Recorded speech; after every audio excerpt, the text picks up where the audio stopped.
Positive, whether you wanted to or not. So made it back, so that's great. So we're moving into week 2 now. Last week was, I hope, pretty easy, and usually people come back the second week because first week didn't seem too bad. But now things are gonna get more intense. There's more work to do, more data to enter. And we'll try to make sure we get through, all the material with enough time so that you have time to work on things before you leave class. So at least you know what you're doing. But this week will be a big data entry week, because this week you're going to put in all the fields. You're going to add fields into goCrop. And Lindsay will get on after I present some information, and she'll show you how to do that. But what I want people to be thinking about and considering is how to combine fields if they're managed kind of as one unit. So, when you get your FSA maps, they're broken up by, farm, tract, field number, and, there's like 35 fields, and you manage it as 10 fields, right? You should be putting the management unit into goCrop, not each individual field. Okay, in some cases you'll do that, and if you want to do that, do it. But we have farms in Vermont that have very small fields. I remember soil sampling up in Franklin, and I felt like I was in my backyard. Like, I couldn't even believe they could get a mowing machine out there. So, you have 1.5 acres, and then you have a 5-acre piece, and you have a 10-acre piece. You go out and mow it all on the same day. You go out and spread manure on it on the same day. The soil types are relatively the same. You really should be treating those like one unit. And it's going to save you a lot of time putting things into goCrop, right? Because if you put in every field, again, unless you want to, you could have 85 fields in there, and really you're managing them as 40 fields. Okay, so you want to lump where it makes sense, but don't over lump either, just to kind of get out of, it's like your whole farm isn't one field. I know that. Okay, so within reason, combine fields that make sense to really combine, so that you're not putting a lot of stuff into goCrop that then you have to manage, as all these little fields. You should also be thinking about that in regards to soil sampling in the future. And generally, if someone else is soil sampling for you, they're going to take your FSA maps and they're going to go out and sample every one of those fields. But again, if it's very similar soil type, they've all been managed the same way, and it's less than 20 acres or less, you really only need one soil sample. Okay. So, I'm down here today in Rutland, so if anybody has questions about that, I'm happy to answer it. But, in Newport and St. Albans, Lindsay and Jeff, everybody knows the drill. Okay, so we want to make it manageable for you, and you don't need to put in every little thing. I know the fields down in Rutland are much bigger than they are up in Franklin County, but. Okay, so we're going to be entering the fields. And that, takes time. And then you'll be entering a little bit of information about the fields. And then next week, we'll enter in more information about the field. Okay, so just kind of build on it over time. But I would say this is probably one of the biggest weeks for data entry. So today we're going to start talking about soil nutrients. We're going to focus on pH today, and cation exchange capacity, and phosphorus. We're going to talk about the phosphorus index as well, which I'm sure you remember every little thing I said last week. But the phosphorus index is a tool that's used to predict the potential for phosphorus loss from your fields. So it's a risk assessment, and it's one of the primary ways that the state looks at potential nutrient loss from your fields. And there are regulations around the phosphorus index. Okay, and we'll talk about that. So if you have a very high phosphorus index, then you have to manage those fields in a certain way. And if it's very high, it means no manure, no phosphorus fertilizers. And usually you can manage your way out of a very high P index, but rarely you can't. So hopefully that's not the case in here, but the phosphorus index does bring some kind of regulatory requirements. One of the things that goes into the phosphorus index is soil loss. So remember last week, we were talking about Russell 2 and the predicted soil loss from each field on your farm. And I said your rotation soil loss has to meet T. But if you have a rotation, it'll list soil loss for each year in the rotation. Now that's what goes into the P index, is each year's soil loss.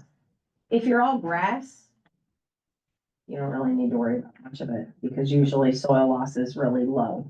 When you start to have annual crops in the rotation, soil loss goes up quite a bit. Okay, so that's what we're gonna get through today, and then we're gonna talk a little bit more about buffers and setbacks because you're gonna have to enter those into goCrop this week too. All right, so just some basics around nutrients. You know, on a soil test, you basically only see three things when you look at it: nitrogen, phosphorus, and potassium. Those are the big three. You might kind of visually see a couple other things like magnesium. You might see a few of the micronutrients, but you don't see every essential nutrient that the plant needs to actually grow. And there's 16 of those. We don't usually add most of them, right? We're not adding carbon to the soil or hydrogen or oxygen, but your crops need all of those to grow. They get them from the air primarily. And they need all the other nutrients as well, and in different amounts. So let's talk about that a little bit. If I can, I don't know, make it go somewhere. Make it switch. Go to another spot. There we go. All right. So your carbon, hydrogen, and oxygen come mostly from air and water. And the reason I even bring this up is because if you have compacted soil, it's difficult for your plants to get air and water. Okay. So we will talk about soil physical properties later in class. We're not just going to talk about nutrients, although those are critical for crop growth. So isn't having a good environment for the crops to grow. So really good physical properties of the soil. And that's how they're going to get carbon, hydrogen, and oxygen. Okay. And it's essential for them to have that. Now from the soil, you're going to get everything else. You need large amounts of these six, right? You need large amounts of nitrogen, phosphorus, potassium, calcium, magnesium, and sulfur to grow your crops. And you need very small amounts of these micronutrients. Now, just because you need very small amounts doesn't mean that you don't need them, right? It just means that the plants take up much less. They need much less to grow properly, but it's still a requirement for proper growth. We don't see a lot of micronutrient deficiencies in the state of Vermont, but I will say, as the number of livestock decline, did you ask me if you could take my picture? No, of course not. I didn't sign a waiver. Don't care. Damn paparazzi. They everywhere. Sorry, but you know, as there's less livestock in Vermont, we used to kind of say a lot that you know, because we have so much livestock manure, we don't worry as much about micronutrients because, you know, you give minerals to your cows. And so we're kind of remineralizing the soil with manure. But, you know, in some cases, people are growing row crops and they're not using manure anymore. So it is, you know, a different set of nutrients that we do need to worry about, especially as there's less organic amendments going back on those fields. And with additional rainfall and actually a warming climate, these kind of nutrients get lost a lot easier than they used to. Boron in particular and zinc are commonly, you must use, do you use zinc on your corn? Yeah. Boron and zinc are pretty commonly deficient throughout the state, throughout the whole region, actually. So we do give recommendations for those. Molybdenum, I've seen molybdenum and manganese deficiencies in Vermont as well.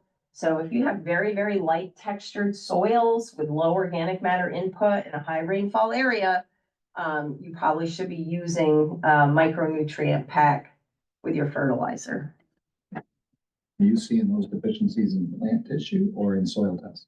Plant tissue. And actually, I don't see them until they appear. And then people say, what's wrong with my crop? A lot of that can be. Yeah, yep, absolutely. You know, some of these nutrients I'll show you here in a second. That's when I tend to see a lot. I just thought I'd ask. Yeah, well, you see it under cold conditions, really wet conditions. Okay, so your crops need all these nutrients, but they can only take them up in certain forms. Okay, so they don't just take up phosphorus, they don't just take up nitrogen, they take up chemical forms of these nutrients, and it's really specific. So, you know, they take up NH4, ammonium, and NO3 nitrates, but they don't take up N2, right? They don't take up N2 gas. Which if they did, farming would be a lot cheaper, because that's what makes up most of the air that we breathe, but they don't. Okay, so they take up these particular forms of nutrients that need to be available in the soil. So you could have a lot of nitrogen not in the ammonium or nitrate form, and you know, the crops have no way to utilize that. So they have to be converted into these plant available forms for your plants to be able to access them. And whether or not your plant can access nutrients is dependent on a whole like slew of factors, you know, some environmental, some chemical in your soil. So like I said, we're going to talk about pH and how pH really impacts the availability of nutrients to your crops. But some nutrients like potassium, you know, they leach really easy. And I think I see more misdiagnosed potassium deficiencies than anything in corn. People always think it's nitrogen, but we have a ton of potassium deficiencies in the state of Vermont.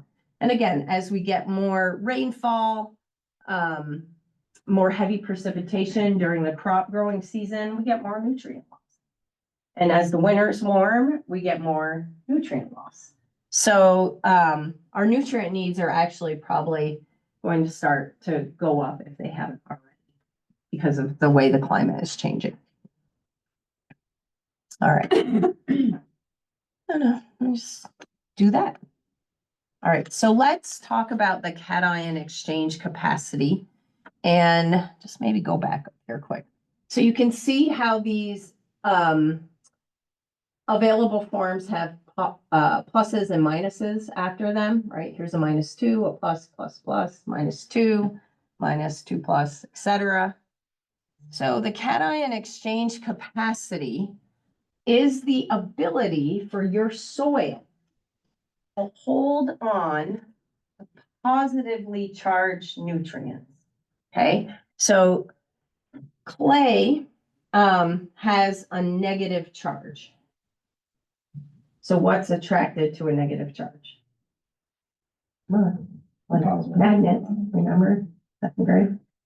Positive, right? So opposites attract. So if you have a lot of clay in your soil, you have a lot of negative charge. And likely, when you look on your soil tests, the CEC, or the cation exchange capacity, will be quite high. So when I say quite high, usually it's definitely over 12. And if you have really heavy clays, it could be in like 40. I'm just gonna mess with the presentation button for a second. They're seeing, I think, this screen, not the other one. Oh, Keep okay. talking. It's the one. All right, so if you don't have a lot of clay in your soil, then you have a lot less negative charge. because most of the negative charge in your soil comes from clay. So if you have a sandy soil, what do we say about sandy soils in agriculture? They're leaky. They leach. They don't hold on to nutrients. Because there's no clay, there's no negative charge. Okay, so how do you build negative charge in a sandy soil? Go get some truckloads of clay, drive them into the field. Organic matter. Organic matter. Yep. So building up the organic matter in your sandy soils will help hold on to nutrients. Okay, and that's one of really the only ways to do it. Otherwise, with sandy soils, you're just sort of dumping nutrients on. And if the plants aren't there to take them up, they're just being lost through the soil. Okay.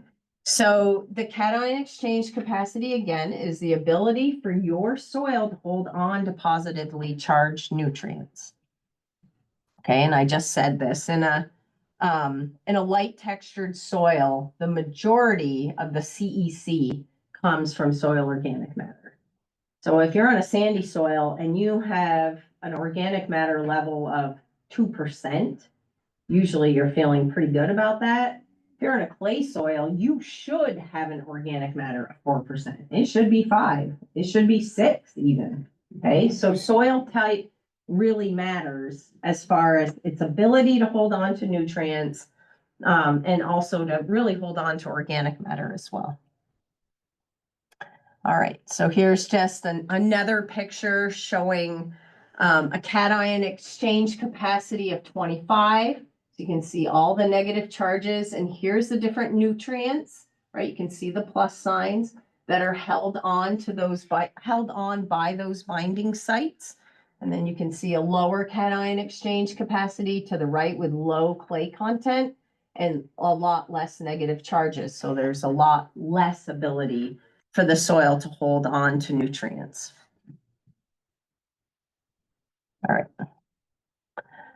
All right, let me just go here. So let's talk about pH, and then I'll show you kind of how all these things are related, I think.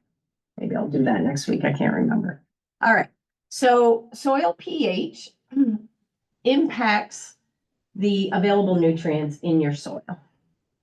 And the best range for most field crops is slightly acidic. Okay, so once you start to move over 7, nutrients start to get tied up. Okay, and once you move far below 6, nutrients start to get tied up. Now, grasses, corn, perennial forages, Kentucky bluegrass, orchard grass, all of those things, they can withstand pHs, in the low 6s and do just fine. Your legumes, however, need pHs that are much higher. They actually really need pHs above 6.5 to be most productive. Okay.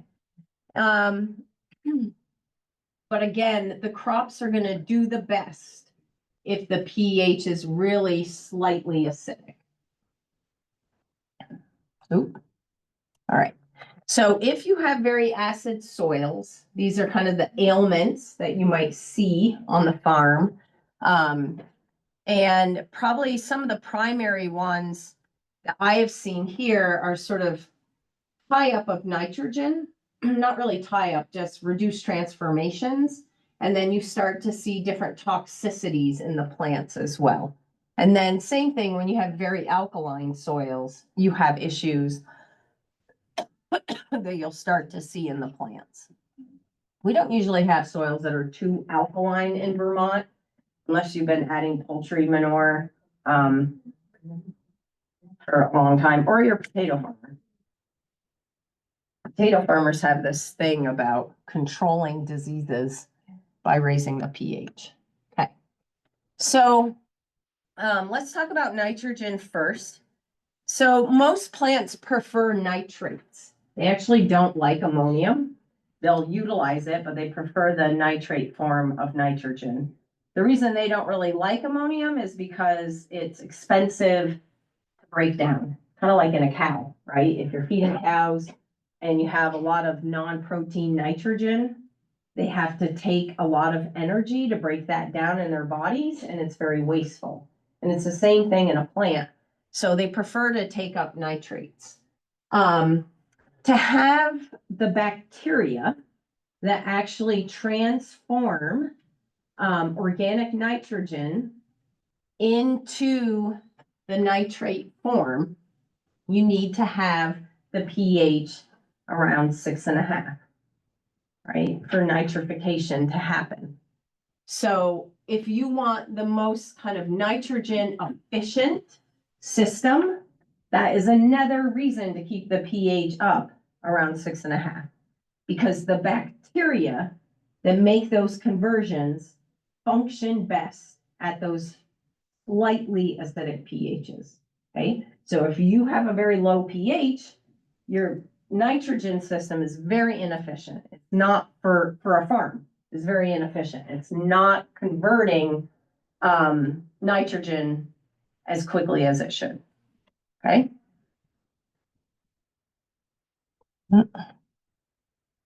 All right. So with phosphorus, when you have a low pH, the phosphorus will bind with aluminum and iron. So if the soil is very acidic, it binds up all the pH, all the phosphorus.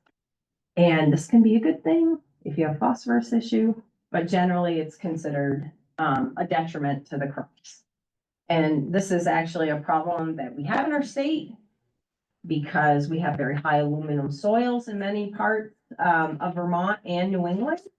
So people have been liming for years and years and years to help to reduce the impact of the aluminum. Okay, so if you have high aluminum, low pH, it's going to bind up the phosphorus. Okay, and then if you have a high pH, so on the other side of 7, the phosphorus can get bound to calcium. And so once it's bound to aluminum or calcium, it's not available to your crops. Okay, because remember I said H2PO4 minus, I'm sure you memorized that equation, is what's available. Okay, not calcium stuck to phosphorus. So if you have very high, very low pHs, generally those soils also have very low phosphorus, available phosphorus to the crop. And if you go out and lime those soils, usually the phosphorus levels go up because available phosphorus gets released and becomes available to your crop. Okay, so hopefully you're starting to see how some of these things are connected together. If you have a low pH and you say, hey, I need phosphorus, I need nitrogen, I need potassium, I'm going to go put all of that on, but I'm not going to lime the soil. The best thing for you to do is lime the soil so that when you put the nutrients on, they're actually going to be available to your crop. Okay. And again, potassium is also impacted by pH. All right, so this is a pretty standard graph that shows the impact of soil pH, so down to 4 and up to 11 or 12, on the availability of nutrients. So remember I said when you're sort of in this sweet spot here, slightly acidic, you have kind of the best of all worlds. When you start to get more acidic, you see a severe reduction in the macronutrients, right? And then often you'll see an increase in the micronutrients. And this is why you can get toxicities from some of these things if your pH is too low, because these nutrients become more available. Okay, and same kind of on the other end as well. I'm just gonna try to move the owl. Newport's having a little bit of trouble hearing you, I think, when you're back.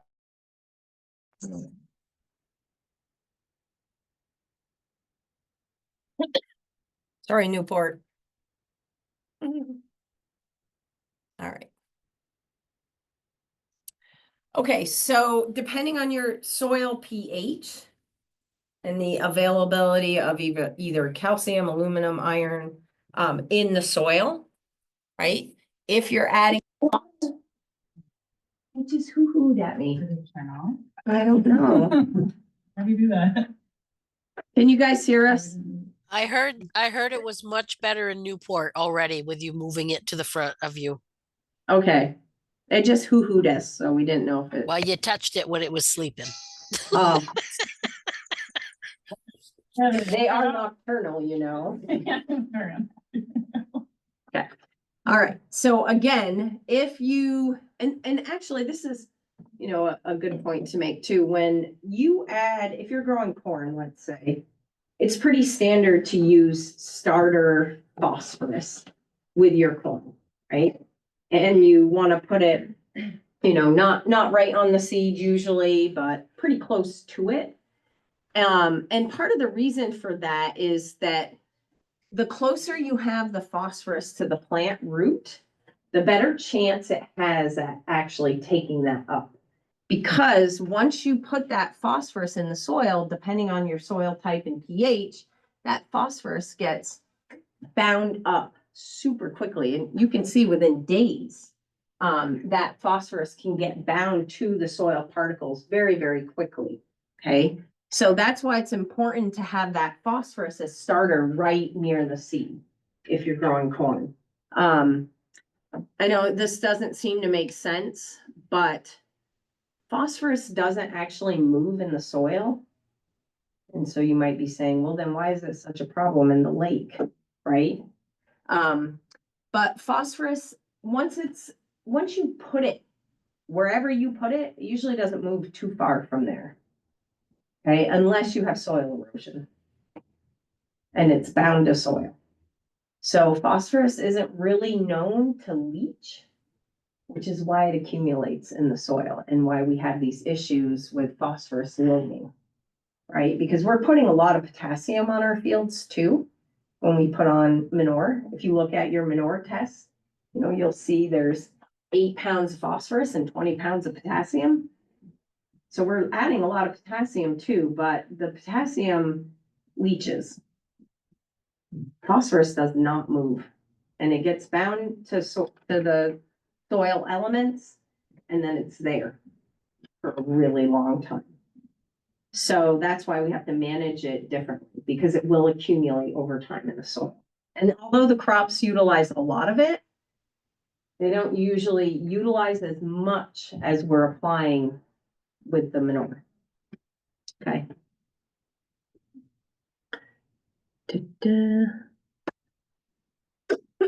Okay, so if you have a low pH soil, then hopefully I've convinced you now that you're gonna want to lime, okay? And liming is an age-old agricultural practice. Feel like we've kind of gotten away with it, away from it. It's harder to get, it's more expensive, everything is more expensive. And when you start thinking about, well, maybe not for you guys down here, but it is for us. It's still within a drivable range. Yeah, Imagine being in some of the other places where they're gonna truck it, you know. Yeah. You know. but it's a really good investment. And it's the first thing you really should do if the pH is low, you should rectify that. Yeah. I'm right next to the quarry in Florence. There you go. I'm talking to the wrong people. Does it, in the air, does it carry to the field or no? It might, yeah, it might actually, the dust and stuff. There's never two looked at it. pieces that if you're right next to the vine, Mhm. you're probably on a high lime soil. Right. start. So it's your soil already tests are gonna tell you where you are. The surface may be a little different, but it's likely to stay up. Pretty high. Yeah. So it's fairly basic principle. So you have acids stuck to your soil. And if you have a lot of acids stuck to your soil, then it drives the pH down. Okay. So the acids are hydrogens. That makes sense to people, right? And aluminum. Those are the primary acids. Now, a lot of places don't have to worry about aluminum, but we do. Now, aluminum is a really strong acid, and it's harder to change a soil pH if you have a lot of aluminum causing acidity on your soil, okay? If you have a bunch of hydrogens, see how they only have that 1+ there? It means they're weakly bound to the soil. So that's why potassium leaches, because it only has one plus, it's K plus, right? So it kind of, this is not really how it works, but kind of dangles off the soil, and it can move off from the soil and onto the soil pretty easily. But it can also just move downwards pretty easily too. Okay, so hydrogen is a weakly bound acid, and aluminum is a really strong bound acid. So the difference here, if this was all aluminum, you might see a recommendation for 4 tons of lime, just to bring the pH from 6.2 to 6.4. But if you have mostly acidity from hydrogens, it might be a ton of lime. Okay, so what makes up the acidity in your soil will kind of determine how much lime you might actually need to put on. So lime in the most basic form that you can purchase is calcium carbonate. So the bases in our soil, so we have things that make the soil acidic, and we have the things that make the soil basic, right? So the acids drive the pH down and the bases drive the pH up. So the bases in your soil are calcium, magnesium, okay, potassium is a base, sodium is a base, all right? But if you're gonna lime, you're generally using calcium carbonate. That's the most available form. You also might use like dolomitic lime, which is high mag lime, okay? You would only probably use high mag lime if you were short in magnesium, which does happen. But the most easily available liming source is calcium carbonate. Okay, so what happens is there's a chemical reaction. The hydrogens get displaced by the calcium. It's stronger. Okay, see, it has 2 pluses, so it can easily push the hydrogens off the soil. And then you form water and carbon dioxide. Now, if you have aluminum, again, aluminum is stronger than calcium. So you just got to have a lot more of it. It's really by brute force, kind of overwhelming the system, that you get those aluminums off the soil. But that's how liming works. Now in Vermont, we have good sources in a lot of places of wood ash. And wood ash is a great source of calcium. And I think it's a cost-effective source of calcium for many. It's also really, really good source of micronutrients. So it's, it's burnt trees. So whatever didn't burn up, right, the organic parts is what's left. So it's high in boron. It's actually also high in potassium, high in calcium. It doesn't have the same liming equivalent as calcium carbonate, but it's pretty good. But then you get all the like the bonus stuff too.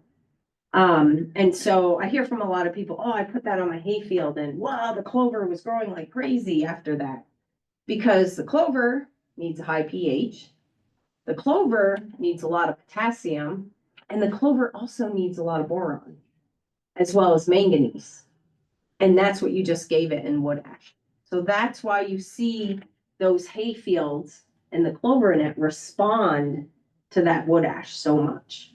So, if you're looking for a source of micronutrients, potassium and lime, like a one-stop shop. It's harder to get than it's like people are on to it. Because I keep telling everybody things. All right. Okay, so now we're gonna get into phosphorus. I don't know. You guys are down here in too much phosphorus land too? Yeah, okay. So, usually when you have livestock focused production, you find areas that are high in phosphorus. Most of the country is depleted in phosphorus. Such now that if you live in Iowa, they're telling you to get friendly with some livestock farmers so you can get phosphorus from them. Because, you know, phosphorus, supposedly mined phosphorus is gonna be gone in 50 years, so. We have many ways we could look at this. We're sitting on a gold mine. That's how I would look at it. Right? Mine all of Lake Champlain. Anyway, probably not how anybody else is looking at it. I don't even know why I just. But again, because we're in these livestock focused area. I hope nobody was offended by that. You guys are offended by that? It's one way. I'm a business person, you know, I'm thinking about what is Take the our. sediment back, Ellie, but I don't think you'll get through the other hoops of environmental. I know. We had this conversation about Albans Bay, actually, that we could easily like block that off and scrape all the phosphorus out. Maybe not all of Lake Champlain. Okay, so phosphorus, it's funny, I feel like living in Vermont where we've become afraid of phosphorus. We don't appreciate it for what it is, which is an essential nutrient. When it gets into the wrong place and it's not, you know, where it's supposed to be, that's when it becomes not so great. But it is absolutely essential. And I feel like I've taught this class a long time. And I've just watched people over the years fear the phosphorus, you know, fear the phosphorus index. And I'm not going to put any phosphorus on. I'm like, but your crops need it and you're low in phosphorus. So it's essential for, you know, productivity of livestock, productivity of the land. And like I said, most of the world is deficient in phosphorus, so we're lucky. But, you know, with that said, we have to keep it out of, you know, the water. It causes problems.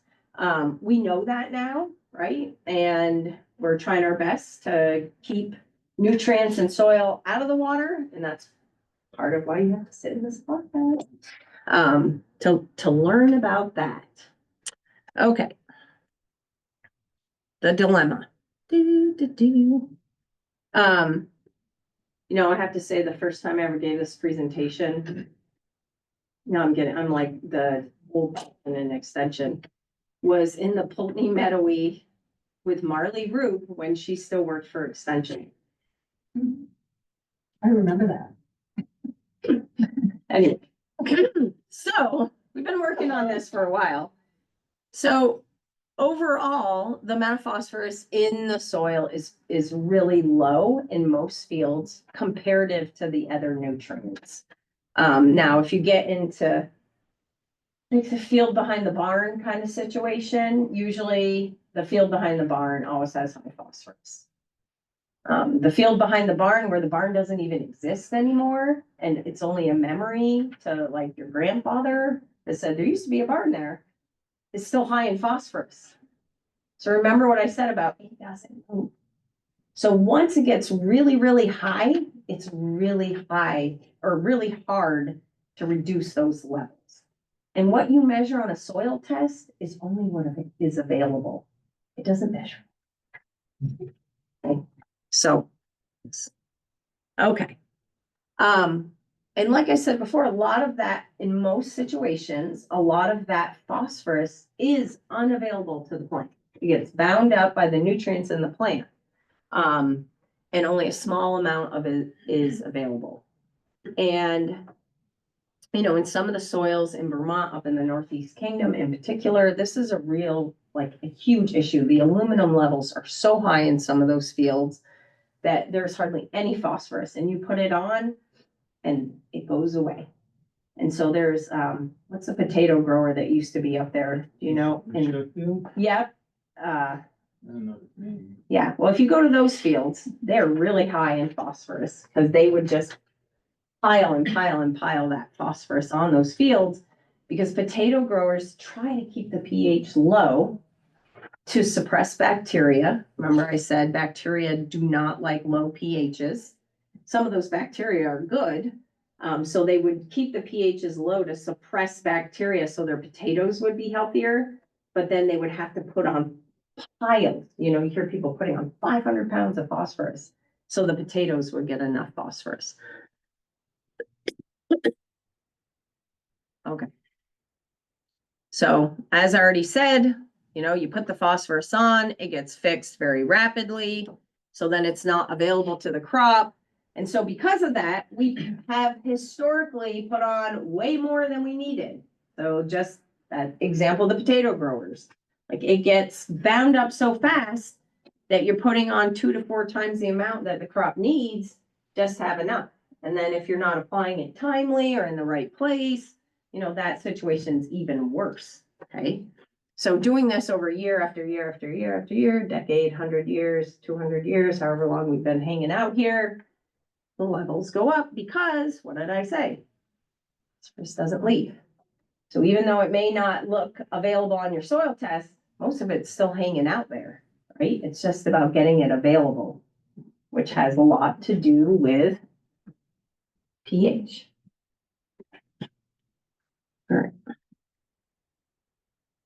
All right, so now with manure, we don't always have a lot of it.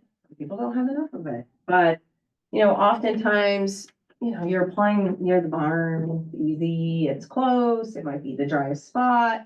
But applying manure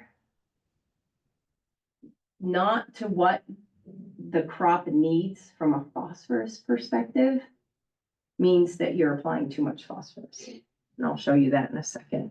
So then when you do that year after year after year after year, right? Because most people want to apply manure to get the nitrogen, maybe the potassium. And they don't even know how much you're putting on. You're just putting it all there because it's dry. Okay, but doing that year after year after year, the phosphorus just keeps going up and up and up. And we do have fields that are completely saturated with phosphorus. Something that people thought could never happen.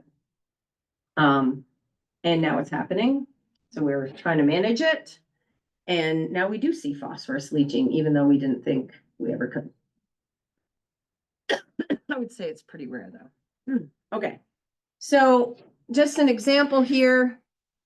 Here's a basic manure content where you have 15 pounds of nitrogen per 1,000 gallons of manure. 8 pounds per 1,000 gallons, 8 pounds of phosphorus per 1,000 gallons. So you can see here, you get more nitrogen than you do phosphorus. If you're growing corn crop, you need 150 pounds roughly of nitrogen and about 40 pounds of phosphorus. And again, depends on your soil test type, all these factors, but this is a pretty standard recommendation for corn. Okay, so if you want to meet the nitrogen needs, you put on 10,000 gallons of liquid manure, right? You don't have to buy any nitrogen. What yield? Well, silage yields, probably 20, 25. Now, you've got 150 pounds of nitrogen, but then you put on 80 pounds of phosphorus. You only needed 40. So you have an excess. So what happens to that 40 pounds? Does it leach? No. It stays right there. And then you do it again next year, and you do it again next year. So that overage kind of adds up. It's too bad it wasn't like a real bank account, right? You just go out making good on that at some point. But basically, that's kind of how it's happened, right? So if you have fields that are really high in phosphorus, and you are on a dairy farm or even an old dairy farm, like I said, I mean, do you guys still have high phosphorus fields next to the barn? Probably. Yeah, right? It takes it's easier to drive it up than to bring it down, but you can see how it can happen pretty quickly. You do that. I mean, a lot of our farm fields have been manured for, I don't know, 100 years, right? Okay, so that's how it's happened. All right. The other piece of this that happens in Vermont is that we import a lot of phosphorus when we import grain onto our farms. People don't think about that piece that much. So generally, we have a net positive amount of phosphorus on our farms because we're bringing in grain from other places. So we're basically demineralizing grain producing areas. They're sending us their phosphorus. Our animals are eating it. Then we're putting that manure on our fields. And what we export tends to be less than what we import. So over time, right, it starts to build up. And that's kind of the situation we're in. So, if you've heard of people kind of doing these whole farm nutrient balances, that's what they're trying to look at. Am I importing more than I'm exporting? So this is very old research. It was done by the Minor Institute, just looking at phosphorus inputs onto the farm, versus phosphorus outputs. Okay, so most of the phosphorus stays on the farm and a lot less is exported off. And, that's what we're kind of trying to manage here and change a little bit, trying to figure out how to manage that phosphorus so that you don't get to a place where it becomes seriously unmanageable. All right. So this just shows you, this is fascinating to me again, that the phosphorus does not move. You can see the concentration of phosphorus. So this is no manure. This is 40 pounds of phosphorus a year, 90, 110. Okay. So you can see once you get below 10 inches, the level of phosphorus goes way down. So most of the phosphorus stays in that, in the plow layer, or, if they're permanent hay, it's just going to stay in that top part of the soil because it doesn't move. And that's why it's also so risky, because if you've accumulated all that phosphorus in the surface, okay, and then, we get an 8-inch rainstorm. I used to say, oh, and then we get an inch of rain. But you get an 8-inch rainstorm or 7-inch rainstorm, and the ground is bare, okay, and soil is moving, so is phosphorus. And so that's where that's what we're trying to manage. We got to keep that soil in the fields. That's the primary reason that phosphorus is leaving fields in Vermont, is through erosion. And that's why, we have you do these predicted soil losses and things like that. Now you could just go remove the top 6 inches, but then that's also the best stuff. So I'm not going to do that. I have a lot of bad ideas today, so we're just things swirling around in my head, Jennifer. I know it is. Scary. All right. Okay, so one of the big issues here is that the amount of phosphorus that our waterways kind of needs is very, very, very low. And so that's why when phosphorus moves into a water body, it can be very detrimental, right? Like you've overfed the system. And what happens when you overfeed the system is you might get a lot of algae growth, right? Like those plants in water are limited. Their growth is limited by not having phosphorus. And then you give them phosphorus and you get a lot of algae growth, and the algae need oxygen and they suck it out of the water, and then the fish have none. And then what happens? Freaking fish die. And then what happens? DEC shows up. So that, that's a problem. Water doesn't need it. The whole system is in this balance that doesn't have a lot of phosphorus. When we start moving phosphorus into that system, it disrupts the whole game. And it's, detrimental to the ecosystem. Okay. I guess I made my point on that. So again, we're going to predict potential for phosphorus loss from your fields. And we're going to do that using the phosphorus index. Now, the reason we use the phosphorus index and not just your soil test, okay, is because, a lot of reasons. You could have relatively high phosphorus, but you could be really far from water, right? So the risk of losing phosphorus into water is low. So could you add more phosphorus there and not have, not be a risk? Sure. You could also have low phosphorus, and need to add phosphorus, maybe quite a bit of it, but that field might be right on the river. And there may be no buffer there. And maybe it's tilled a lot. Maybe it's highly erosive, right? So even though it needs phosphorus, then we have to manage it so that it doesn't leave the field. Okay? So the phosphorus index takes into consideration how much phosphorus is in the soil. It even looks at how much aluminum is in your soil because it wants to know, will it be bound up, whatever you're putting on there.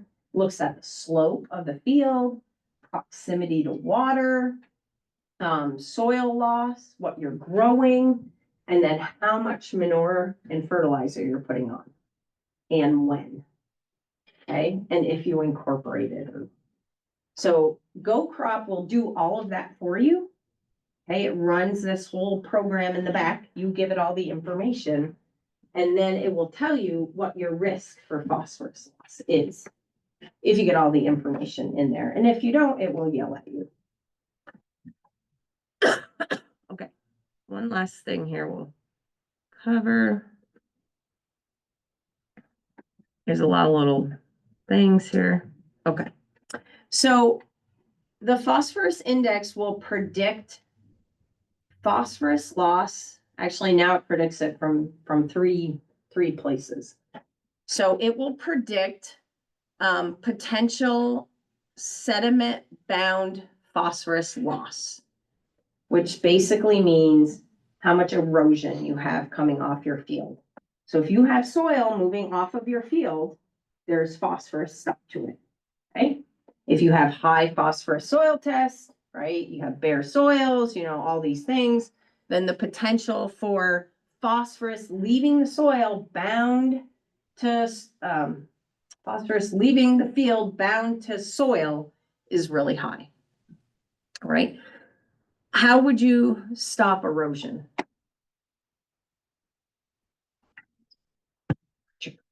Good systems. Yeah, right. Like buffers are a requirement. That's one of the reasons why. Okay. Saying they always work. Okay. And we'll talk about when they don't. But a buffer is a requirement to basically slow down that sediment when it gets to the end of the field. It's the last effort. Okay. The last effort. So other things that will slow soil movement are what's growing there, how much residue's on the field, the condition of the soil, the rotation you have, all those things. So you might have to manage those to keep this level low. Okay. The other way that phosphorus leaves your farm is dissolved in water. So you get a rainstorm, rain hits the ground, you have a lot of phosphorus on the surface, maybe in manure, maybe you just have a lot of phosphorus in the soil, right? It gets picked up in water as free phosphorus and moves. And that is unstoppable by a buffer. If the water goes through the buffer, it will make it into a ditch, make it into the river. So dissolved phosphorus is really difficult to control. The highest levels of dissolved phosphorus come up from hay fields. Okay. Because this is low, right? You don't have a lot of erosion generally in hay fields. You get a lot of ground cover. You don't see soil moving. Okay. But water moves. And if you've just put manure down on that field, you get a rainstorm or just high levels of phosphorus in the soil, and we get a lot of water, and the water starts sheeting across that field, it will be carrying phosphorus. So a lot of people that have hay only don't understand why they might have a high P index. And that's why. Okay, because the level of phosphorus dissolved in water can be a lot higher on hay fields than on annual crop fields. All right, so this tends to be an issue in annual crops. This tends to be an issue in perennial crops. And if it's a big issue, then it's got to be managed because your phosphorus index should be in a low to medium range. When it gets to be high and very high, you're going to have to manage it anyway. There's regulations. All right. So let's talk about those regulations. I feel like I've been talking a long time, so I'm just going to skip all that stuff. You are lucky today. Okay. So like I said, the P index, this is in your binder, all this information on the P index. And it's complicated, everything is complicated, nothing is easy, nothing is that straightforward, never is. So it's a little bit complicated, I'm gonna tell you once, you can read up on it. And when we're going through your plan, especially at the end, we gotta make sure that, you're not at too high of a risk, okay? So you can get 4 scores. You can get low, medium, high, or very high. All right? So low means low potential for phosphorus to move from the field to where it shouldn't be, okay? If farming practices are maintained at the current level, there's a low probability of an adverse impact. So ideally, that's kind of where you want to be, right? And then it says N-based nutrient management is acceptable. So N-based nutrient management means you can go out with your manure spreader and add 10,000 gallons of manure, like the example I showed you, okay, and meet the nitrogen needs of the crop, but over apply phosphorus. That's what that means. I know. So what do you think will happen eventually? It's going to creep up the categories, right? I mean, eventually, but that's what's allowed. Okay, if the P index is medium potential for movement. Okay, so there's a chance that you could have an adverse impact. So in this case, phosphorus application rates are not to exceed crop phosphorus removal rates or the soil test P recommended rate for the plain crops in the rotation. That's a lot. Okay. If it's medium, you go to your soil test and you look at the soil test and it says you don't need any phosphorus. Okay. So then what do? So then if it's medium, you can still apply phosphorus, but only to whatever the crop is going to remove in that given year. Now, the reason to do that is so that you're not building it up. Remember, if you're adding more really than what the crop is going to remove, then you have an overage. Okay, so you either do what the soil test says, or you can apply to crop removal rate. Medium. On the medium, right? And really, it's the same for high. Except if you have a high P index, you're supposed to have a drawdown strategy. That's assuming you have high phosphorus. You can't have a drawdown strategy if you don't have high phosphorus. Because you still may need to add phosphorus, even though you have high P index. Okay. So really, medium and high are about the same, except that if you have a high P index and you also have high soil test P, then you have to make sure that you're trying to draw those levels down, right? That you're not still increasing those levels. And the primary way to do that is not to apply more than what the crop is going to remove. Okay? If it's very high, then no manure or P containing fertilizers or any phosphorus applications can be made to that field. No exceptions. That's the way it is. You like that part? Yeah. That's new. I brought that 2025. Okay. Nobody else saw that. Repeat that. I say that because usually you can like modify your management and get the P index to go to high, and that might mean applying manure in May instead of April. There's practices that are more risky than others.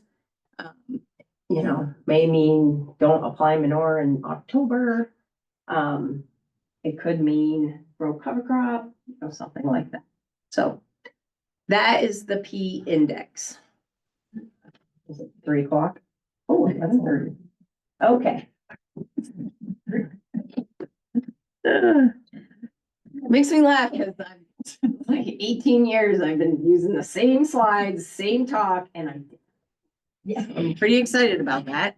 The regulations have changed, you know, periodically, but, what's that? The program has changed. The program has changed too. These spreadsheets. Yes, we used to do paper and pencil, which most people would still like, I think, but. Okay, so that's the phosphorus index. I used to pull up the Excel program and show everybody, you know, how it changes and how you use it, but goCrop does it all for you now.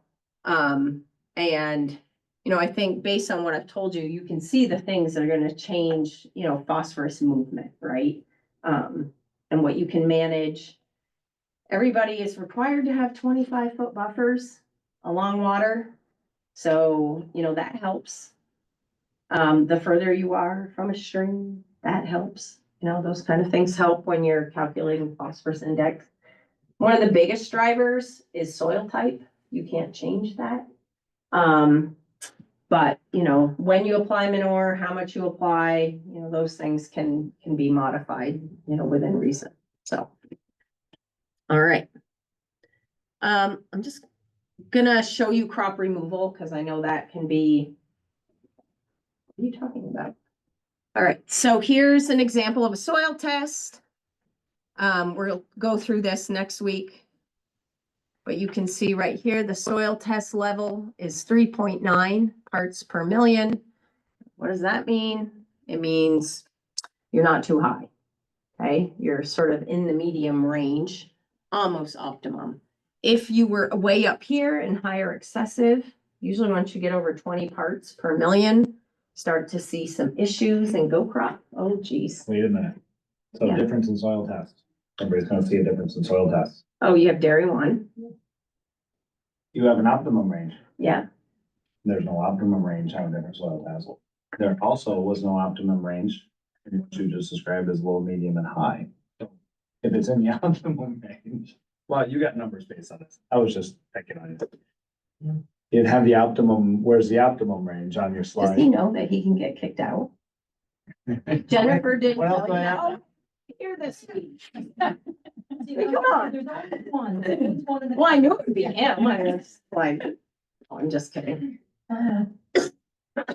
Some people use dairy one. A So lot of people, optimum would be almost high range. then. well, it's 4 to, I'm right. So A lot of people. I know, bring this right? up because the first 7 thing and a people look half, at all of a sudden you're excessive. is that graph. When you have a nice I little know. graph on a sheet, they're really I nice. know. But a lot of people won't read the rest of it. They're I like, know. oh, I'm good. And they won't actually read the numbers. Well, and that, you know, that's the hard thing. I know I always ask this. How close are you to excessive?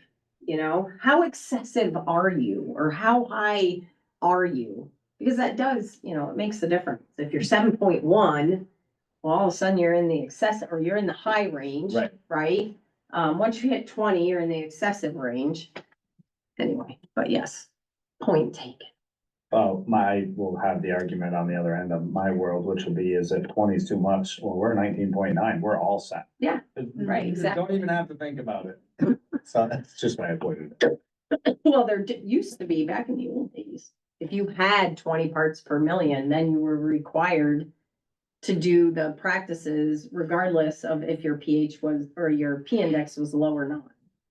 So they've actually sort of lightened that. I know. All right, so here's an example where you might have a medium P index, right? And I told you what the crop needs were. So the phosphorus level that was needed was 40 pounds per acre. So remember what I said, if you have a medium P index, the first thing you do is look at your soil test and you look at the recommendations. So basically you can put on 40 pounds of phosphorus, right? No questions asked. So how many gallons of manure is that? 5,000. Okay, for some people that may be like, oh, great, that's what I do anyway. But some people may say, I put on 5,000 in the spring and then I put on 5,000 in the fall. If this was a hay field, I put on 5,000 gallons 3 times, right?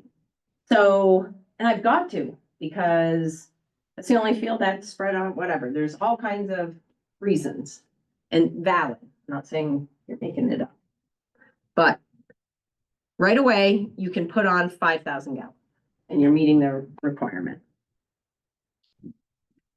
But if, you know, you have more manure, you gotta spread it, this is my field, where I wanna put it. You can add phosphorus up to the crop removal rate. And that's where, you'll be putting your yield goals in here. And that's actually where they're used primarily. And also to make nutrient recommendations, okay? So the yield that you get matters because the more yield you get, the more nutrients being pulled off that field. So if we just use corn silage as an example, and this is in your book here, it's in here, there's a couple places you can find this table. It's in the nutrient recommendations for field crops as well, which is somewhere in here. Okay, if you have your own forage tests, you can use those too. Like you don't have to, if you have your own grain test, you know how much phosphorus is being pulled off your field. You can use that. These are just book values, okay? So let's just use corn first as an example. So corn silage for every ton, you're pulling off 4 pounds of phosphorus. So if you have 20-ton corn, then you're pulling off 80 pounds of phosphorus. Okay, so what does that mean? If you can apply to crop removal rate, then you can still put on your 10,000 gallons. That makes sense? Right? Now, if you only had 10 tons and you're removing 4 pounds per ton, then you're only removing 40 pounds in that crop. So maybe you're thinking, why is the soil test different than the crop removal? Okay, because the soil test has built up nutrients, you know, we're looking at what's in the soil first. Right? You want to utilize what's there. If you were only ever applying fertilizer to meet the crop removal rate, it gets pretty expensive and it can also get you in other trouble. Okay, so if you're looking at cool season grass, you know, like your hay fields, for every ton of forage, you're removing 15 pounds of phosphorus. Okay, so if you're harvesting 4 tons, it's dry matter yield, roughly dry matter. And I say that because it's like hay yields. So 8%. So 4 tons means that you're removing 60 pounds. So 15 pounds of phosphorus in every ton you're pulling off of that field. So you're allowed to put on up to 60 pounds of phosphorus if you have a medium P index, if you're getting 4 tons of yield, okay? And if you're only applying to the crop removal, then you shouldn't be increasing phosphorus over time. If you know your crop yields Well, and if you're honest about them. not only that, but every year is different. Yeah, no. Everybody's got a bad year. Well, Jeff, I just want to let you know, a nutrient management plan is a working document. It has to be updated every year, so you know, that's not an excuse. I'm just kidding. I'm not, but I get what you're saying. You know, it's like it really is best estimates, because in one year, you could be fertilizing for 20 ton. And then the flood rolls in and you get 0 ton, right? But yeah, you still lost a bunch of stuff. Right, so, you know, you want to have realistic yield goals. And if you're only getting 2 tons and you want to get 4, then you might have to increase how much fertilizing if you want to get higher yields. I feel like this is a good time to ask, what are realistic yield goals based on writing a plan? So do you guys have? So If you have yield if you record. know your average, If- well, so you, yeah. obviously, your average crop is never your goal. If you're striving Right. for higher fences and doing a better job, you can never be striving for average, because you're never gonna go there. So what, is there a percentage of an average? You have to be able to justify whatever you put in this plan. Okay. Okay? I'm not just asking, No, like, if you but guys. that do is, the right? animal- So if all of a sudden, somebody's put in 40-ton corn silage yields, right? And I'm not saying aren't realistic, because I've seen 40-ton corn, but, you know, in one section of the field, right? So if you did get inspected and the state came out and they said, you're getting 60-ton corn silage, you're getting, you know, 8 tons of Well, that's why I asked, Kentucky if they get bluegrass, inspected, right? and they say, okay, well, your goal was this, Yeah. what's unrealistic, and what I percent think as over long normal? as you can justify your yields, and the best way to justify them is to have yield records. Right. I figured somebody had a percentage of. No, I mean, if you don't know your yields, Then a lot of people use what's on the soil fact sheets, which I don't think you get anymore, but you do. Okay, so on the soil fact sheet, it actually gives you an average yield for the soil type, mostly for like corn, corn and hay primarily. So not in your case, but yeah. And if you have yield records, great. Like that's what you want to use. They will be looking for that. Okay, so I'm gonna turn it over to Lindsay to show you your homework for the week. Yeah. It's good. Was.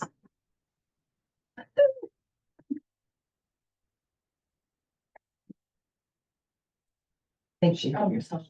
Sorry. She's waiting for you to stop. I'm stopping. Can you folks hear me okay? Yep. All right, nice, okay. So phase one did not cause terrible echoing. See if we can do that later. I'm gonna share my screen. Mhm.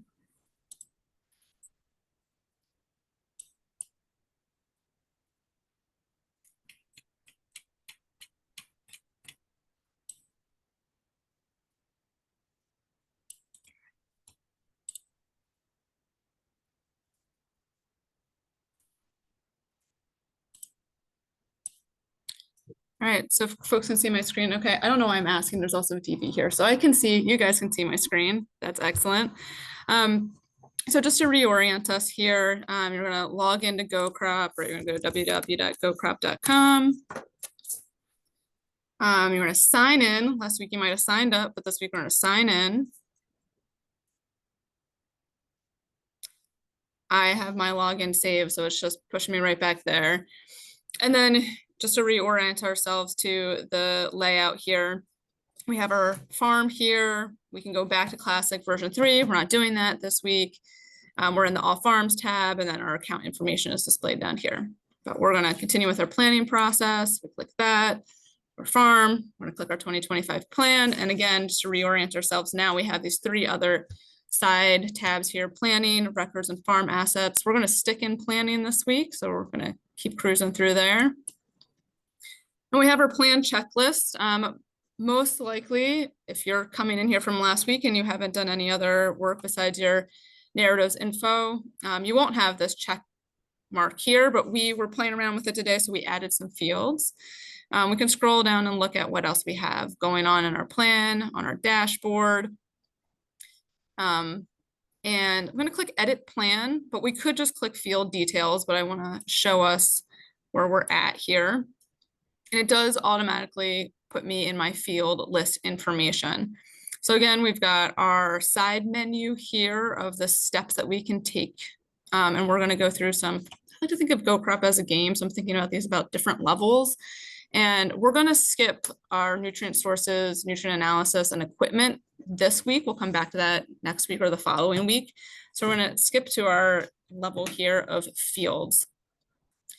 And today what I'm going to concentrate on is showing you how to enter fields, how to enter risk management information, and then we'll skip back and I'll show you how to enter a soil test. We're going to skip land info for this week. Remember that goCrop's still a little bit in transition phase, and this isn't completely hooked up yet to streamline it as easy as possible, and we're hoping that's connected next week, so we'll get into that next week. All right, so if you want to add a new field, to do that, we're going to click up here, the plus button here, add new field. And it only asks us for a couple pieces of information. Again, whenever we have a form to fill out in goCrop, it has a little asterisk here, which means that in order to save the form, this information needs to be filled out. We also have this help text. I'm just going to open all of those up that are there, talk through them as we go through. So for our field, we need to name it something. Once you enter a name in, you can save the form if that's all you know, but if you have this other information while you're here, you may as well enter it. So you have track, field, and this might be an instance where perhaps you have a number of fields that you want to combine. you can add all of those here for your FSA track and field numbers. So sometimes it might be on the same track and you can keep adding your additional fields that you want to lump together when you're managing.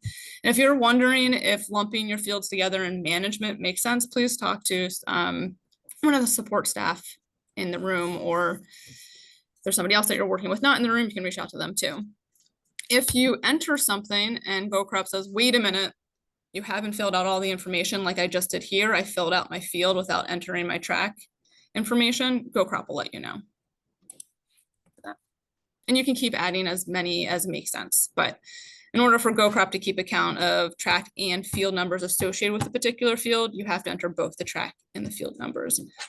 That said, you can enter some things in now, and you can always come back and update it. So don't feel like once you enter something, it's final. You can come back and add to it or amend it if something else comes up that's not quite what you had imagined or thought. And that happens too if folks end up lumping fields or keeping fields apart and want to lump them together. You can add on to these forms to accommodate those changes. You're going to put in the FSA track and field number size, which hopefully is on a spreadsheet or a map. You're going to choose the ownership, either owned or leased. And then we have mapping. So what goCrop is showing now is a field that has already been mapped out. So in order to map a field, and I think I'm going to back up for a moment and say that mapping fields in goCrop is not required, but it does make certain things easier. So for example, if we map a field, you'll be able in the land info section later, not this week, next week, connect it to the soil series information so you don't have to manually input all that. Also, goCrop has this really awesome app that you have access to. It's not an additional charge and it's really great for record keeping. But when you are record keeping, you can either go to your field list and choose your field, or you can go to a map layout and choose your field for any harvest you're taking or any manure applications that are going on your field or other fertility applications. And it can be particularly helpful if you're working with someone or someone's working on your fields who aren't familiar with the names, but they would be able to identify a field by its location. So in order to map a field, one of the things I like to do is make my map larger so I can see it. So in order to do that, I'm going to click this button in the upper right-hand corner to toggle to full screen view. And then I can move my map around by holding on my mouse button and dragging the cursor around, my mouse around. And then when I'm ready and I found my location of the field I want to map, I'm going to start dropping pins by clicking on my mouse. If you're using a trackpad, you'll probably tap and just drop those points around.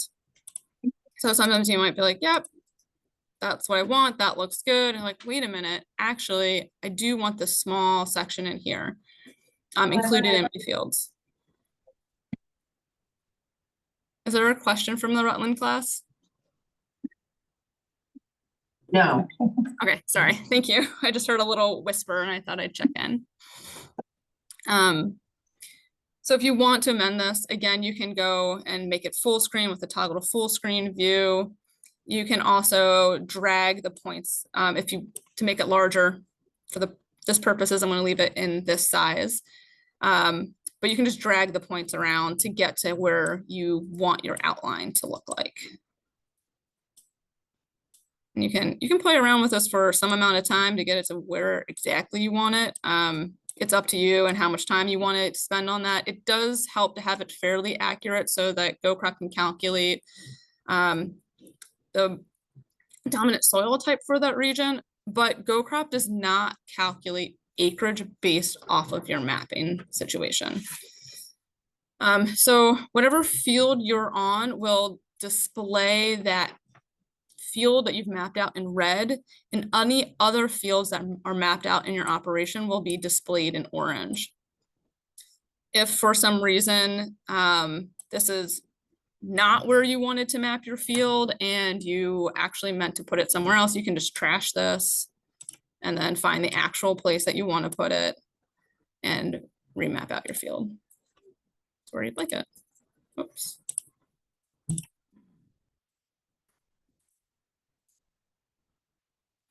got that. You can add any notes here that may be relevant to you. Again, these notes don't show up on reports at all, so these are just notes for whenever somebody's in goCrop. And then that's it. We'll click save. And goCrop takes us back to our field list. I'm going to add one more just because I think it would be nice to have another one in there.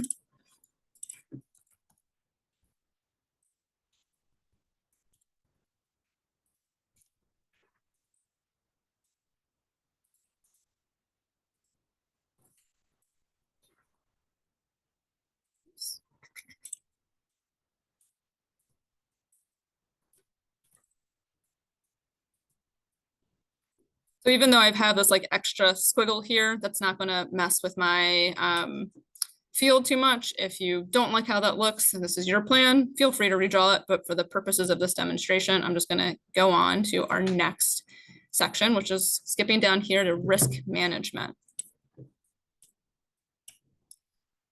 So I'm going to show you what it's going to look like to fill out grandma's field just fully. And then I'm also going to show you one of the new bells and whistles that goCrop has to streamline data entry.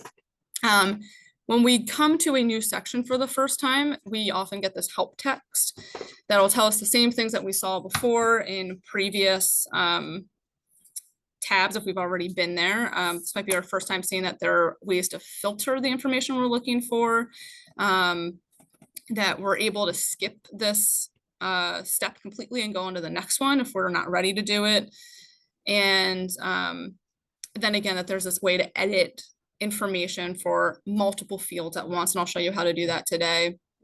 And then if you had if you had a field information that was exact same as another, you could copy that information. I'm going to stray away from that today because I think that edit's going to get at what we want to accomplish. And we will also touch on how to utilize filters in another week when we have more information. I can better show you what that looks like. So for now, I'm going to get rid of that help text because it's taking up a bunch of my screen, but I'm glad we went over it. And again, at any time, if you want to see what that help text was, you're going to click on this little question mark down here, and it's going to tell you the exact same thing that you just saw. So grandma's field here. So Heather talked a bunch about the P index today, and a bunch of the information that is asked here is to inform the phosphorus index. So it asks for a vegetated buffer width. We have a description of this here. If you want to know a little bit more about estimating vegetated buffer width for your fields, please talk to some support staff next to you.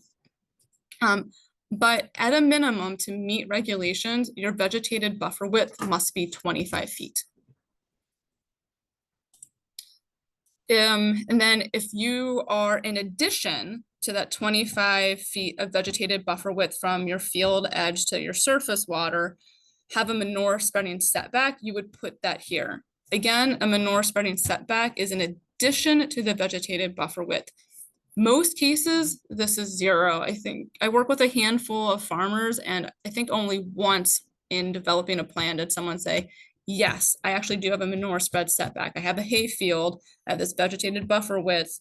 And then because that ground's a little bit wet and I'm concerned about water quality, that producer had another voluntary 25, 50 feet of manure spread setback. That was just how they managed that particular field. But for most people, that's going to be 0. This has living vegetation in April. You're going to mark yes if you have any perennial pasture and any perennial hayland. So anything with perennial forages, this is automatically going to be yes. If you have annual or row crop land that you have successful cover crop on that is not winter kill, that will live in the spring, so this might be something like cereal rye. This would not be something like tillage radish, which is an excellent cover crop in terms of its creation of biomass and covering the soil, but it's not alive, so we can't say it's living vegetation. So again, if it's a cover crop that will be alive in the spring and actually provide some decent coverage, we're going to mark yes for living vegetation in April. Most of what's on this particular form that we're filling out for the phosphorus index does not change year to year. When you're updating your plan, it might be something you scan and review, except for this living vegetation in April. This is something that can change depending on if you have annual or row crops that may or may not be cover crop from year to year. So just me maybe mention it now and help you think about it in 2026 when you're working with us to update your plans. This question of has pattern tile drainage is just that. Does it have pattern tile drainage? Yes or no.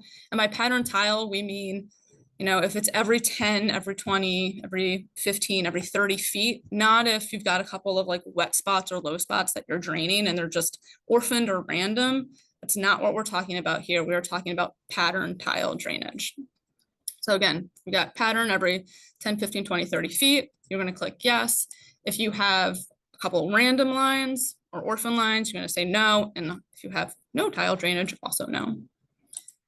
This question of frequently flooded, I'm at one point in time, this was a map that came with your land treatment plan. I'm getting an emphatic nod over here that it's still a map, so that you get in your binder as a land treatment plan part or component. So look at your map for this field. It's frequently flooded. Please click yes. If it's not, you'll click no. And with that, I think the other thing I would say is that if you have a map and it says that it's frequently flooded and you're like, I've never seen this happen, the chances of this happening are very, very low. I think you can contact the Agency of Agriculture and get that remedied. They haven't ground troops the map, so there is that element to it as well. Sediment trap structure. This year, one of the things we've updated is that it just says none for you. So you don't have to click anything, but if you do have one, here are some of the options. But I don't think we've worked with anybody in a number of years that has had one. So just know that that exists. If you have one, change it. Here's a place that you can put in your notes any water quality considerations. This is I called it a note, but it's not a note. This is something that if you type into it, it does show up on your reports. And this is a really great way to write in what you might see on a map, like well or wetland or whatever other water quality consideration you think makes sense to let yourself know about when you're looking at your reports and looking at your field. Any considerations, anything that might have an extra buffer around it. And then again, a notes section that you can add any notes that will only be displayed to you when you're in goCrop and not in any reports. So I'm going to save my my grandma's field here. And one of the really sweet new features of goCrop, I'm so excited about this. And I know I'm talking to a bunch of folks who like, this is your first time here. So be thankful that you didn't have to go through this like a bunch of other people. But we can go back to our list, but also you can just start cycling through your fields and adding the information with these arrows here, these left and right arrows up at the very top. When you get to the end of the list, it goes gray because you can't go forward anymore. It doesn't like loop around in a circle for you. So it's just kind of really a line of your list of the fields that you have. But I want to show you this really handy feature where we can put in the same information to multiple fields. So I'm going to click two fields, my rectangle and square fields that I haven't entered information for. And I know I haven't entered information for them because goCrop tells me. It labels them as blank on the side, or I can see that grandma's field information is complete. Remember, again, that goCrop checks for completeness, it checks for doneness, it does not check for correctness, it does not check for accuracy. So goCrop really has no idea if my track and field numbers are correct or not, or not. But for the purpose of this demonstration, I want to show you how the edit function works. So here, what it's showing me is the same form I just filled out for grandma's fields, and it's telling me I'm editing risk management for two fields. If I want to double check which two fields I'm talking about, it'll show me right here after I'll click the show selected button in the upper right hand corner. So it's the same form, but now I'm going to enter the same things for my responses for both those fields at once. So this can be really quick, which is really nice. And I think one of the other things I would say too is that you don't, if you have a lot of fields that like have a bunch of the same information, and then maybe for whatever reason, vegetated buffer width is really varied, you can fill out the form for all of those fields with just the information that is the same, and then come back and change things individually.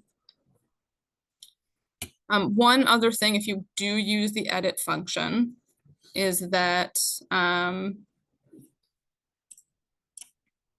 sorry, messing a little bit with what's on my screen. So to get out of this form, I'm going to click done. It'll take me back to my field list. But let's say you're editing, well, I'm going to go back to this for a minute. So I just put the same information for both these fields. It says complete for both of them. If I go to edit, it shows me what I've put in for both of them. And because everything is the same, it's telling me what's there. However, if I were to try to edit two fields that had different information, I click the edit button, it's going to show me that I have multiple values. So I can reset everything to say one thing, but it's going to override everything. And in this example, I don't want to change anything, so I'm just going to click go back. But if I did change one thing, it would say save. If I don't want to keep that change, I'm just going to say discard changes. That's so cool. I don't know if you just heard Kate whisper over here, but I got confirmation that it's pretty cool. And if you're like, oh, this feature is really great, and for some reason it's not clicking with how to use it really well, if you have any questions, feel free to reach out to me. I'll be online throughout this class today. I can also share my email address and phone number too, if folks need help outside this class, happy to do that. And so the one other thing that I'll show today, if you have time to start working on this, that's great. If not, we'll get to it next week, are entering soil tests. So I want to point out that, like, I know you all saw me put that diamond field in and it didn't save because I forgot to click the save button. So don't do that. If you do some work, save your work so you don't have to redo it, because that was sad for me because I really wanted to copy some more field stuff in risk management to show you. So don't forget to save your fields, save your information when you're doing it the first time. I see someone's in the chat. Oh, Susan, thank you for putting my contact information in. That's great. So now we've went from fields to risk management, and we're going to bump up to soil tests. And again, we've got our list of fields here. It says we're due for a test for all of these. And so to enter a test, I'm going to click one here. I'm going to say I'm going to add my soil test, and then I'm going to put in my information. And so goCrop asks you for the sample date. And when you get your soil test report, you'll often see a couple of dates on there. One is going to be when the lab got it, and one is probably going to be when they reported results to you. But neither of those dates are probably the sample date. So if you can remember the sample date, that's the best date to put here. So I'm just going to backdate this to a time when I think it was warm. I remember that Halloween was a really warm day. You can put your lab information here, like what lab you sent it to. This is optional. If that's something you want to keep track of, sure, put it in. One thing you can see that automatically pops up, because I sometimes go through tutorials like this, so the browser saved it for me, is this is, I think, a really great place to put book values if you are using book values. And by book values, I might mean like sorry, that's more for a manure test. Let me back up a moment. So labs might be like send them to Dairy 1 or UVM's Agriculture Environmental and Testing Lab. Again, that's optional here. Sometimes what can be nice as a note is that if someone went out to soil sample in fall and they missed a field, and you're going to use a soil sample from a different field that has similar management practices and soil type, you might want to make a note of that either here in the lab or in the notes section that you're using in the interim between now and when you'll get a soil sample for that field, the next best thing, which is going to be a soil test results from field with similar management history and similar soil type. So I might feel like used diamond field. In your lab, you put in your notes, or you could not put it in at all. It's up to you, just whatever's going to help you keep track of your information. So goCrop automatically prompts you to put in results that are required for the nutrient management plan. When you get your soil test report back, you'll see a lot of other nutrients and their levels accounted for there. Don't need to keep track of all of them. Especially when you're first creating your plan, I'd really recommend sticking to what goCrop asks for, which is what is required. I'm going to put some values in here just so we can see what that's going to look like.